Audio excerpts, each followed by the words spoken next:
Neshama, est-ce que tu peux m'expliquer quel est le sens profond du korban? Un sacrifice en français, c'est ce dont je vais me priver pour le donner à l'autre. Or, ce qui se déroulait dans le temple semble être différent. Certes, je vais me priver d'un animal, mais comment Dieu pourrait-il en profiter? Explique-moi.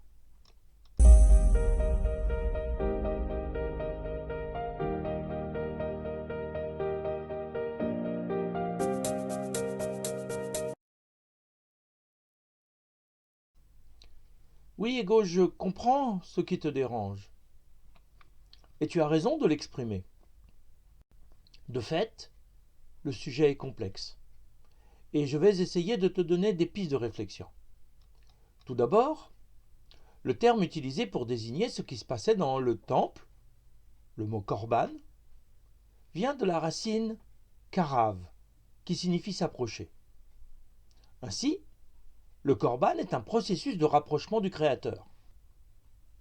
C'est donc encore plus étrange que ce que je pensais. Comment peut-on se rapprocher de Dieu en tuant et en consommant un animal? Cependant, c'est à partir de cela qu'on va pouvoir commencer à comprendre ce qu'est un korban. En fait, l'animal qui est sacrifié représente celui qui l'offre, ou plus exactement représente l'animalité, la matérialité de celui qui la porte. Or, c'est notre côté physique qui nous écarte ou nous éloigne de Dieu. En offrant un animal, nous reprenons le contrôle de notre destin, de nos choix de vie. Nous affirmons que notre ambition humaine, c'est de servir Dieu, d'appliquer son programme d'élévation de l'être humain pour nous sentir en proximité avec lui. Pour cela, nous devons consacrer notre côté physique à Dieu, faire taire le tiraillement entre le matériel et le spirituel, pour avancer d'un pas alerte vers le Créateur. Cela se concrétise par le sacrifice de l'animal qui nous représente, par la séparation de sa chair et de son sang, par la consommation de la viande qui en découle, on se met au service de Dieu dans l'accomplissement des commandements. Pourquoi tuer un animal pour s'élever vers Dieu? N'y a-t-il pas d'autres moyens? Le korban n'est en effet pas la seule voie d'élévation. La prière, l'étude, la méditation et toutes les mitzvot mènent vers cet objectif. Cependant, le cérémonial du korban a un effet sur l'individu que l'on ne peut même pas imaginer aujourd'hui. Cet animal, c'est nous. Ce sang, c'est le nôtre. Cette matérialité qui nous éloigne de Dieu, c'est la nôtre. Il y a une vraie identification qui devait marquer l'offrand. Ceci beaucoup plus que les activités intellectuelles. Certes, nous l'avons perdu depuis la destruction du temple, mais cette prise de conscience devrait rejaillir de notre table. Comme l'enseigne la Gemara, elle remplace aujourd'hui l'autel des sacrifices. D'ailleurs, les seuls animaux qui peuvent être consommés, ce sont ceux qui étaient susceptibles d'être offerts dans le temple. C'est dire qu'à chaque fois que nous consommons de la viande, nous devons imaginer que nous sommes dans le temple, devant l'autel, par nos bénédictions, par notre manière de manger délicate, digne et avec retenue. Nous revivons cette démarche de rapprochement de Dieu. C'est nous qui avons besoin de ce rituel, de cette mise en condition pour nous rapprocher de Dieu, en comprenant que notre vie sur terre, à nous aussi, comme celle de l'animal, est limitée dans le temps et qu'il ne faudrait pas trop nous laisser séduire par les tentations matérialistes. On est bien d'accord que Dieu n'a pas besoin de ces sacrifices? Oui. Il n'a pas de bouche pour les manger. Il n'a pas besoin de manger pour vivre. La vue de ce sang et de cette chair animale ne lui procure aucun plaisir à Dieu. Ce qui le satisfait, c'est qu'on progresse dans notre construction du partenariat. Or, celle-ci dépend de notre rapport à l'avoir. C'est notre besoin de posséder qui nous éloigne de Dieu. Posséder des biens qui deviennent le centre de nos préoccupations. Posséder du pouvoir sur les autres pour se sentir fort et se croire invincible. Tout ceci nous détourne de Dieu qui ne nous est accessible que dans l'être. C'est en étant pleinement soi, dans la recherche de proximité, que l'on peut ressentir la présence de l'être de Dieu face à nous. Moshe Rabbeinu ne peut être dans le face-à-face, le panim el panim avec Dieu, que parce qu'il ne possède rien en propre, que parce qu'il est le plus humble des hommes. C'est cette grande place laissée à l'autre qui permet d'accueillir Dieu dans notre monde. Il y a bien ici sacrifice, dans le sens où on va livrer tout ou partie du corban aux flammes.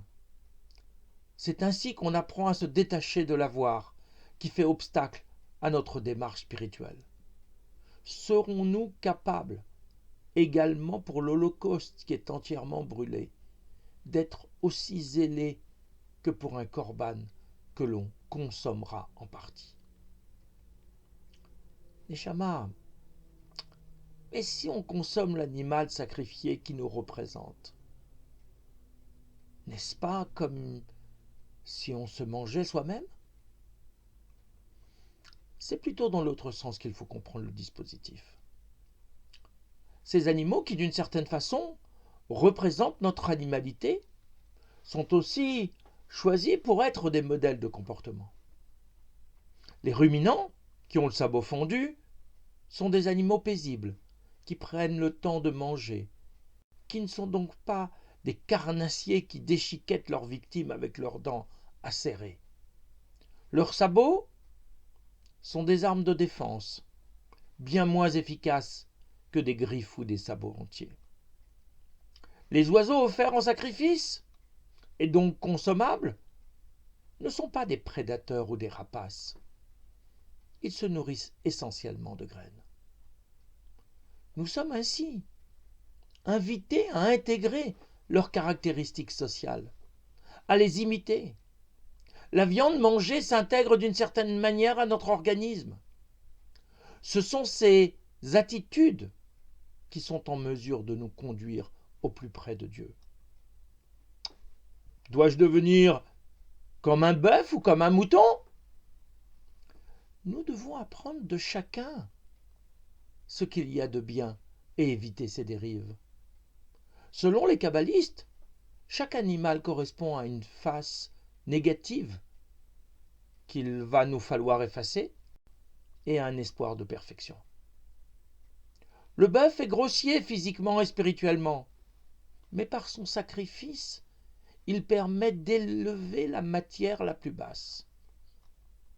La brebis a tendance à s'égarer et à oublier son chemin, mais notre faculté à oublier permet sans cesse de redécouvrir la Torah et d'y ouvrir de nouvelles voies.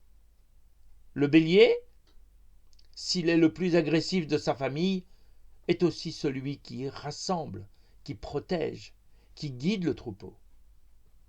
La chèvre se moque des limites. Elle est intrépide et prend des risques. Et de ce fait incarne l'esprit de liberté qui permet de ne pas se laisser impressionner par les autres systèmes de pensée. Le bouc exprime du fait de sa posture hautaine la dureté de l'animalité. Et cela nous permet de faire clairement la distinction entre les forces du bien et celles qui lui sont opposées. Les oiseaux, tourterelles ou colombes représentent la particularité de l'âme qui est capable de s'envoler vers les sphères de la spiritualité. Mais pour ne pas se perdre au-delà de ses propres possibilités, on peut lui proposer un cadre protecteur vers lequel ils pourront toujours revenir. Tous ces animaux sont ainsi des garde-fous qui doivent nous aider à nous améliorer dans notre vie quotidienne, comme dans notre vie spirituelle. Dans les sacrifices, n'y a-t-il que des animaux? Non, Ego. Tu as raison de le souligner. Il y a également des végétaux et des minéraux. Le pain en fer est comme la matzah, dépourvu de chametz de fermentation et de levain qui représenteraient l'orgueil qui nous sépare de Dieu. Le vin représente la Kabbale, le sod.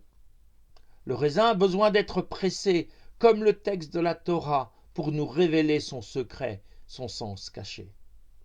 L'eau des libations, c'est la Torah de vie, qui coule partout, dans son humilité, car elle descend et s'adapte à toutes les formes.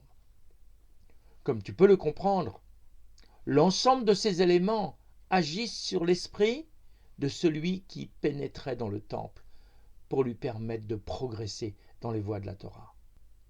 Il s'agit donc bien de tout un dispositif de prise de conscience des dérives possibles de la matérialité et de réorganisation de sa vie pour servir Dieu de manière positive. Le sacrifice n'est pas un but en soi, mais un levier pour notre être.